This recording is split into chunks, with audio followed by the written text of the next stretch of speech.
All right. Hello, everybody. This is my first time trying Zoom to YouTube. Wasn't really happy with the direct YouTube quality last time. This is my first time trying Zoom to YouTube. Okay. Yeah, wasn't really happy with the YouTube quality last time. So just going to try this direct. And I can see the chat here. So I think this should be good.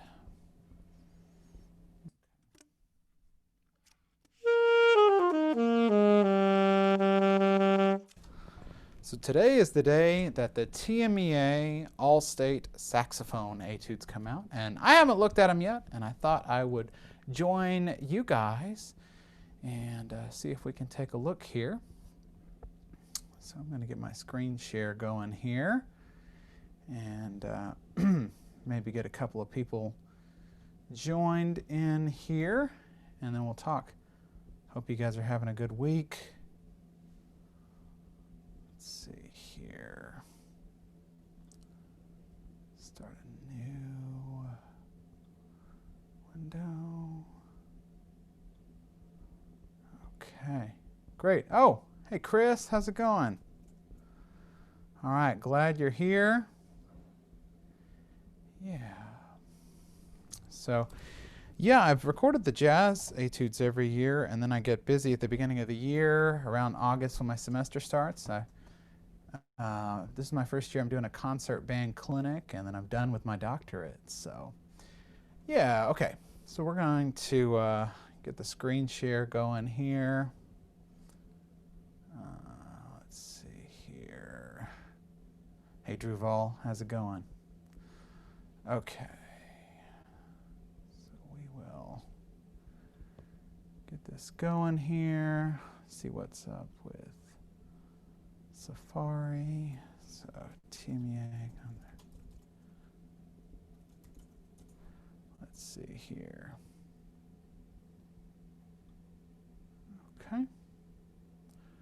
Cool. So you guys should be able to see that there. So yeah, I was planning on doing this in about a week, and then they moved it all back. Are you guys as surprised as I am about that? Let's take a look here. Etude list.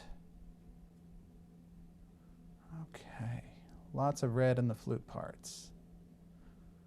All right, hopefully there's not that many red marks in the saxophone parts here. Let's see, make sure I'm showing up here. Okay. Oh, that went too far. I think I passed saxophone. Oh my goodness. Oh, we're back to 48 famous studies. Okay, I had heard some mixed reviews about the Luft Etudes, and I had a whole series planned out for this year. I was going to call it Do You Even Luft? But that is not anymore. So yeah, we'll take a look at the 48 famous studies. So yeah, I'm doing a classical saxophone masterclass on this next Thursday night.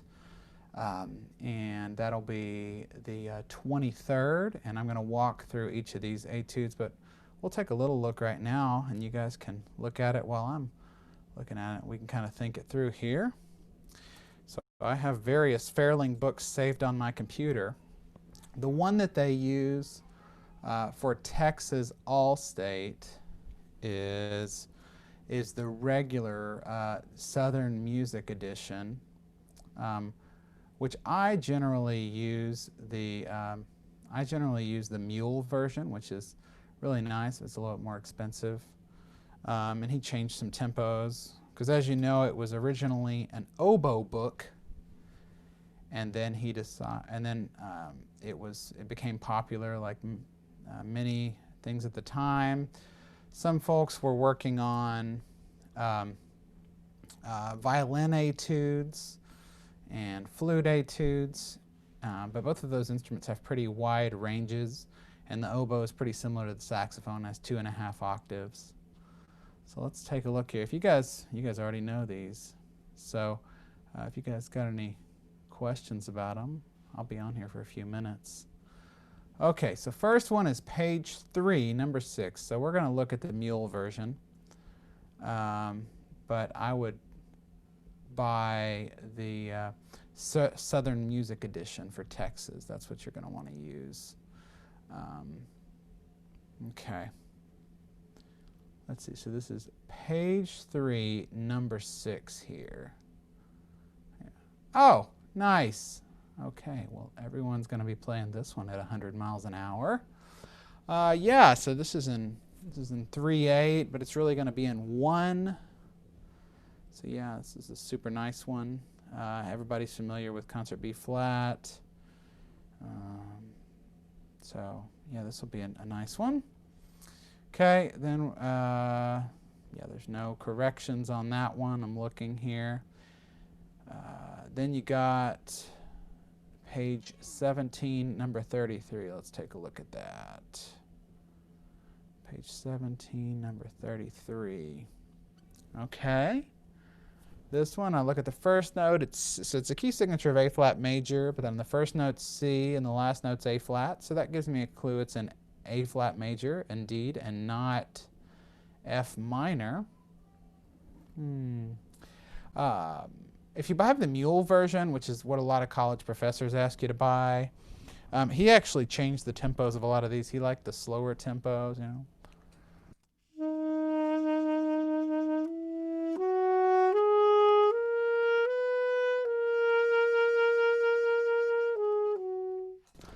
So he's kind of thinking about there. I would imagine the Southern version's a little faster. This one has a cadenza that's nice. We'll talk about the pacing of that.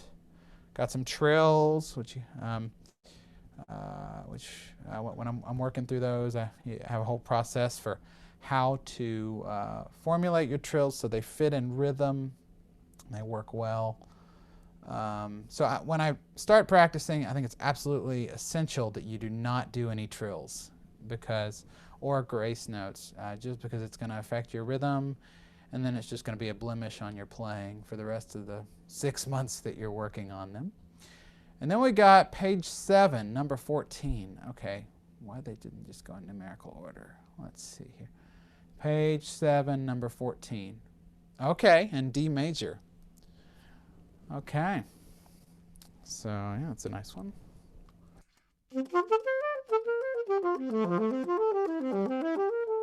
So that'll be a nice one. It has one measure of the octave jumps, which are, harder in some etudes than others. If you guys have played the, where's that B flat one? Oh man, that one's ridiculous.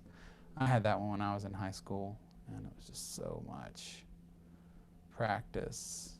It was actually my freshman year of high school. Wherever it is, there's one flat. Oh, it's the E flat major one. Yeah, to me, this is one of the most difficult octave jump passages. If you guys have played that, pretty challenging. Okay, so let's go back to number 7, or page 7, number 14. Page 7, number 14. Nice. All right. Okay, and also Mule has some dynamics in here marked that are not necessarily in the Southern Music Edition. So before that masterclass next week, I'm going to make sure and grab my Southern Music Edition so I'm not guiding you guys wrong. But overall, I think getting started, just a few things you want to think about. Start slowly, and I really mean just kind of ridiculously slowly, and just leave the tongue completely out of your practice. Because the fingers have to be in place before the tonguing happens. Something like number 14 doesn't have any rhythm. You know, it's nonstop notes. I mean, so really you're trying to get technique. So if I'm getting, I'm going to start, if this is really the most difficult thing I've ever looked at, maybe I'm going to start at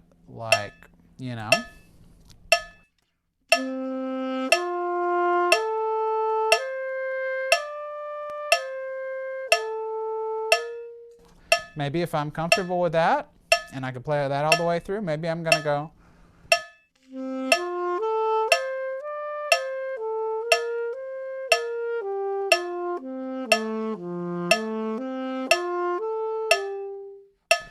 And try to make it the most beautiful thing I've ever played. And because if you can play it this beautifully, slow and lyrically, if your fingers are moving lyrically, it's going to sound that much better when you introduce articulation. So don't be tempted to go too fast, too soon. Also, on intervals, when we're going through it, make sure that you don't have any big interval jumps where fingers are moving out of sync. So really scrutinize those. So I'm thinking like the last bar of the first line.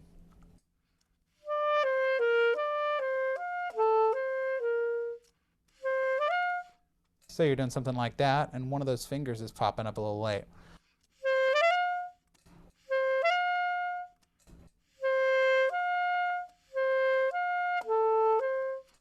And really give that some thought when you're practicing how each of these intervals are moving along. And if your fingers are in sync, that's going to help so much. For the slow etude, counting the rhythm out ahead of time, I think is just a huge deal. So that's page 17, number 33.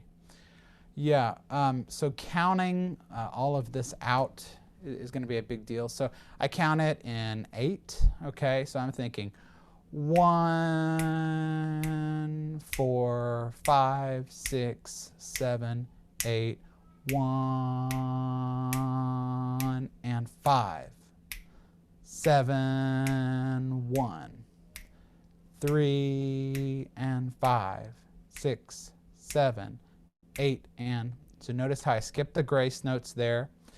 And I'm just thinking of this as purely a rhythmic exercise. When we get to the third line, I'm thinking of, this has a 6th, but we're counting in 8th notes here. So I'm thinking or if you think like lollies, so 7 lolly, 8 lolly, 1, right there. So there you have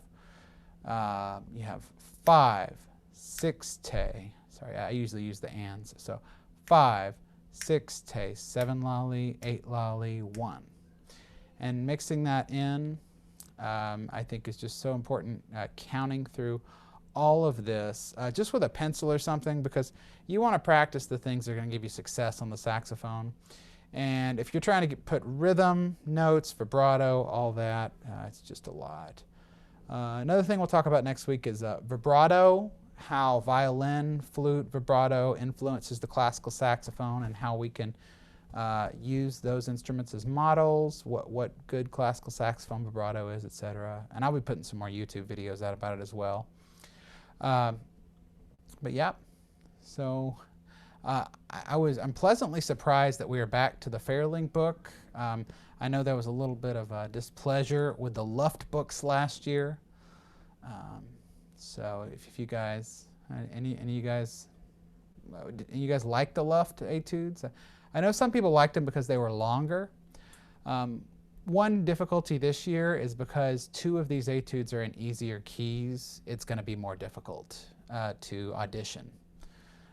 Because there's going to be just simply more people that can play it. But that means like what you're doing right now is going to matter more. The way you are articulating, etc., is articulating, finger motion, vibrato, and your style is going to set you apart versus simply being able to play it at 120 beats a minute, 16th notes, and articulate cleanly.